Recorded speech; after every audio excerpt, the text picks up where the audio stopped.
السلام علیکم ورحمۃ اللہ وبرکاتہ۔ وعلیکم السلام ورحمۃ اللہ وبرکاتہ۔ ہاں جی، یہ حاجی صاحب ہیں اپنے، یہ ادھر جی حاجی ناصر صاحب جو مزدور ہے، محنت کش ہے، مزدور میں نے کہا، اور یہ ریاض صاحب ہیں۔ جی جی۔ اور میں پوچھوں گا ریاض صاحب سے ایک کویشچن۔ ریاض صاحب جو کہ یہ موجودہ حالات چل رہے ہیں پاکستان کے، جنہوں نے پاکستان بنایا تھا قائد اعظم رحمۃ اللہ علیہ، اللہ پاک ان کو جنت نصیب کرے، آمین۔ انہوں نے بنا کے تو کام اچھا کیا ہے۔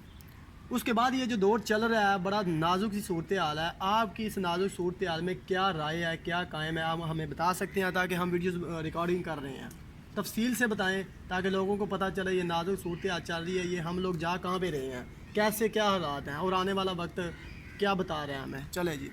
اچھا جی، سب سے پہلے تو سب پاکستانیوں کو السلام علیکم۔ جی وعلیکم السلام ہو گیا۔ تو اس کے بعد ترتیب جو ہے نا ہم لوگوں کی اپنی آؤٹ ہے، جی جی، ہم لوگوں کی ترتیب سیکھنی ہے۔ کیسے؟ کیونکہ ہم لوگ جو ہے نا اس ملک میں ووٹ دینے کے بعد اپنے ووٹ کا نہیں پوچھ سکتے نہیں پوچھ سکتے، صحیح کہ بات بھائی ہے۔ ہم نے ووٹ دیا تھا کس کو کس کو اور حکومت کس کی آئی بالکل۔ اور کون لے کے آیا حکومت، لے کے آیا، کیوں لے کے آیا، اور فائدہ کیا ہوا ہے جو ہم نے ووٹ ڈالے ہیں، ووٹ کا فائدہ کیا ہوا ہے۔ بالکل سب سے پہلے تو جو ہے نا اس ملک میں جو پالیسی بنانے والے لوگ ہیں وہ لوگ ٹھیک نہیں ہیں، وہ لوگ ٹھیک جو نہیں، اس ملک کو مطلب غلط سمت پہ لے کے جا رہے ہیں۔ صحیح بات، اور شاید یہ پاکستان جو ہے نا یہ نہیں ہوگا تو ہم بھی نہیں ہوں گے، ہم بھی نہیں ہم ہوں اس گے، پاکستان کے لیے جان دینے کے لیے یہ تیار ہیں۔ ہے تو ہم ہیں، یہ ہاں ہمارا جی، گھر ہے، یہ نہیں ہوگا تو ہم بھی نہیں ہوں گے، ہم بھی نہیں ہوں جب گے، تک ہم ہیں انشاءاللہ تو پاکستان ہے، انشاءاللہ اور ہمارے بعد بھی انشاءاللہ قائم رہے گا۔ قائم رہے گا، لیکن یہ ہے کہ اس ملک میں بڑے ڈرامے ہو رہے ہیں، یہ ڈرامے بند ہونے چاہیے ہونے مزید۔ چاہیے، ایسے آگے جو ہے نا عوام کی برداشت بھی ختم ہو رہی ہے، بالکل، اور شاید کہ ایسا نہ ہو کوئی لاوا پھٹ پڑے ہٹ پڑے، اور اس ملک کا نقصان ہو ہاں، جو کیونکہ ہم جیسے نہیں حالات چاہتے۔ چل رہے ہیں، حالات اتنی نازک صورتحال ہو گئی ہے کہ ہم غریبوں کو غریب کاٹ رہے ہیں، کاٹ رہے ہیں، ایک دوسرے کو دوسرا کاٹ رہا ہے، دکاندار ہے تو وہ 10 کی چیز جو ہے وہ 20 میں دے رہے ہیں، مطلب ایسے حالات بہت مقصد نازک یہ کوئی صورتحال پوچھنے ہو والا نہیں ہے، پوچھنے والا نہیں ہے کوئی ان لوگوں سے، تو یہ کوئی پوچھنے والا بندہ ہونا چاہیے ان لوگوں کو تاکہ یہ غریب پوچھنے غریبوں والے کو نہ ایک تو آیا تھا، کون آیا تھا؟ پوچھنے والے کو تو پاکستان میں نہیں چھوڑتا کوئی۔ ہاں، عمران خان کی بات کر رہے ہیں جی جی بالکل، کیا بات ہے، زبردست ہو گیا۔ جی جی عمران خان تو آیا آپ تھا، ان کے بارے میں کچھ بتا دیں، میسج دے وہ دیں۔ عمران خان نے یہ کیا تھا کہ زیادہ تر تو مغربی میڈیا اور انڈین میڈیا جو ہے نا وہ دکھا رہے تھے کہ عمران خان پاکستان میں مدارس کے لیے کوئی بڑی سوچ رکھتا ہے، بالکل، یہ دہشت گرد ہے، انڈیا والے کہتے ہیں اور مغربی میڈیا کہتا ہے، امریکہ بھی کہتا ہے، امریکہ بھی کہتا ہے۔ جی جی بالکل، لیکن اس نے جو ہے نا مدارس کے علماء کے لیے ایک وظیفہ مقرر کرنے کے لیے ایک پلان بنایا تھا، جی جی، اور ایک بل پیش کیا تھا، موبائل پڑھتے ہیں، اچھا، ایک بل پیش کیا تھا۔ جی جی، تو اس سے جو ہے نا مغربی میڈیا کو اور مغربی ملکوں کو جو ہے نا بڑی تکلیف ہوئی کہ بھائی اس نے یہ جو بل پیش کیا اس سے تو اسلام اٹھے گا،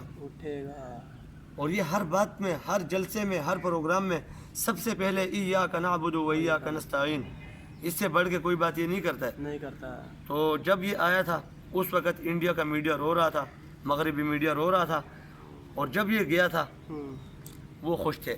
تو ریاض صاحب میں آپ کی بات کو ایگری کرتا ہوں، جیسا کہ آپ نے بالکل صحیح بات کہی ہے کہ یہ مطلب کہ اسلام کی باتیں کرتے ہیں اور بہت اچھے بندے ہیں، تھوڑا سا کیمرہ نیچے کرو ایسے، بہت اچھے بندے ہیں۔ دوسری بات یہ ہے، آپ کو پتہ ہے عمران خان صاحب نے 3 سال حکومت کی ہے، ان 3 سالوں میں انہوں نے کوئی ایسا مین کام کر کے دکھایا ہو تو ہاں آپ ہمیں پروف دیں کہ وہاں پہ انہوں نے یہ کام کیا، وہاں پہ انہوں نے یہ کام کیا۔ میرا مقصد آپ کو ہرٹ کرنا نہیں ہے، میرا مقصد بس رائے قائم کرنا ہے، جیسا کہ میں صحافی ہوں، میں سوال کر رہا ہوں ریاض صاحب سے، آپ کی کیا رائے ہے کہ ان 2-2.5 سالوں میں انہوں نے کیا ایسا کام کیا ہے؟ میری یہ رائے ہے نا، میری رائے کہ عمران خان نے بنیادی طور پہ جو ہے نا بنیاد سے کام شروع کیا، جی جی، تو جب کام شروع کیا نا جی جی، تو جو چور تھے ان کو تکلیف ہو رہی تھی ہو رہی تھی، تو اسے کام نہیں کرنے دیا، مطلب آگا کھانے کو جو کام، اور انشاءاللہ اسے کام کرنے نہیں دیا گیا، نہیں دے گا، لیکن انشاءاللہ میرا رب جسے عزت چاہتا ہے اسے عزت ملتی ہے، اور انشاءاللہ ایک بار پھر یہ پاکستان کی ساری عوام عمران خان کو ووٹ بھی دیں گے، بے شک، اور وہ بڑی قوت سے آئے گا انشاءاللہ، یہ مجھے اور صحیح طریقے سے پاکستان کی جو ہے نا حفاظت کرے گا انشاءاللہ، اور انشاءاللہ اس پاکستان کی فوج اور عمران خان یہ پاکستان کے لیے ضروری ہے، پاکستان یہ دونوں ضروری ہے۔ عمران خان پائندہ باد، عمران خان زندہ باد، پاکستان زندہ باد، اور پاک آرمی میرا زندہ مائک باد۔ چھوڑے۔ اچھا ریاض صاحب آپ کو پتہ ہے یہ 2.5 سال کی حکومت میں انہوں نے جب یہ مولویوں نے باہر جلسہ نکالے تھے، جلوس نکالے تھے کہ رسالت پہ بات ہوئی تھی آپ صلی اللہ علیہ وسلم کی نبوت پہ، تو انہوں نے جو تھے مولوی انہوں نے کئیوں کو مطلب مروایا بھی تھا، کئیوں پہ مطلب ایکشن بھی لیے تھے، ان کے بارے میں آپ کیا کہتے ہیں؟ باقی زانیں ہو رہی ہیں، زانوں کے بعد شروع کریں گے ہم باقی انٹرویو، انشاءاللہ اس کو ٹھیک ہے، بند کر دیں۔ روک دیں تھوڑا۔